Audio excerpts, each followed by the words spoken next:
Hello guys, welcome back to my channel. It's me again, Tito Batang, isang still fixer dito sa New Zealand.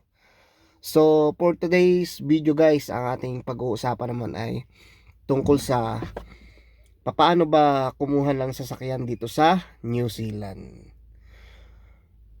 So base sa aking experience guys, nung bagong dating ako dito, nung 2023, ay 4 na buwan bago ako kumuha ng sasakyan pagkadating ko. Tapos 2 weeks lang yata ako nag-online process bago ko nakuha ang aking sasakyan.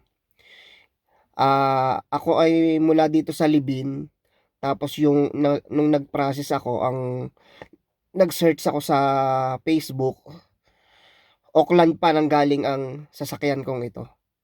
Itong Honda Fit 2012. So dineliver ito ng Pilipino, 7 hours mula Auckland to Libin. Yun lang. Tapos ang 3 years ko itong babayaran guys. Hulugan. Weekly ang bayad. $100. Yan. So, pag natapos ang 3 years, meron akong sariling sasakyan. Tapos, yun lang. Ganun lang guys yung madali lang yung process pag kumuha ka dito ng sasakyan eh. Iaano mo lang siya. Ipapasa mo lang yung visa mo, working visa, tapos yung lisensya, tapos yung address, tapos yung mga bank statement yata, yung ganun. Tapos yun na. Tapos pag dumating sa iyo yung sasakyan, next week, simula na ng paghuhulog, $100 ng $100 guys. Ganun lang. Pag gusto mo naman matapos yon, pwede ka naman magsabi sa kanila na dadagdagan mo yung hulog. Halimbawa, gawin mong $200. Dun lang, medyo masakit-sakit yon. $200.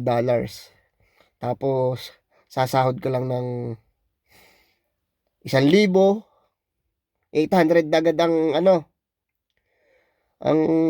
matitira. Magbabayad ka pa ng bahay. Oh, budget mo pa. Yun, patay na. Kaya kung kukuha kayo guys ng sasakyan dito sa New Zealand, yung simple lang, hindi nyo kailangan yung maganda, yung malaki. Pwede rin yung malaki, basta okay yung hulog. Katulad dito sa akin, $100 lang. Maliit lang naman siyang sasakyan. Medyo hindi masakit. 3 years. Yung iba kasi 5 years. Ang hulog naman $80 yata. 5 years naman yon. Medyo matagal-tagal, 'di ba? Yan, ganito guys yung pagkuha ng sasakyan dito sa New Zealand. Pwede rin yung guys, yung pagkadating mo, kumuha ka na agad. 1 buwan ka pa lang o 2 weeks ka pa lang, pwede ka na agad kumuha ng sasakyan. Basta yung working visa mo 3 years pataas yan. Pagbibigyan ka na agad. Tapos ang lisensya mo ay Philippines license guys.